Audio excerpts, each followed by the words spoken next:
Alam nyo ba na halos 1 bilyong katao sa buong mundo ang nagdudusa sa vitamin D deficiency? Ano bang nangyayari sa atin kapag meron tayong vitamin D deficiency?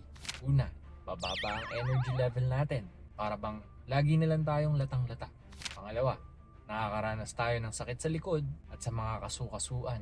Pangatlo, yung mga buto naman natin rumurupok. Kaya tumataas ang tsansa nating magkaroon ng fracture at osteoporosis. Pang-apat, humihina at sumasakit ang muscles natin at nakakaranas din tayo ng pamumulikat.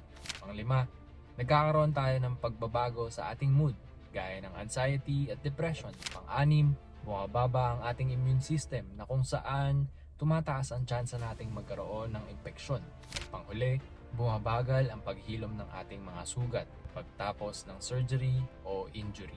Kung nakakaranas ka na ng mga sintomas na to, panahon na para i-manage mo yung vitamin D deficiency mo. Gusto mo bang malaman paano? Comment ka ng yes. Pag-usapan natin yan sa susunod na video. Huwag kalimutang i-share sa mga mahal mo sa buhay at mag-follow para sa mas marami pang health tips. God bless you all. Peace.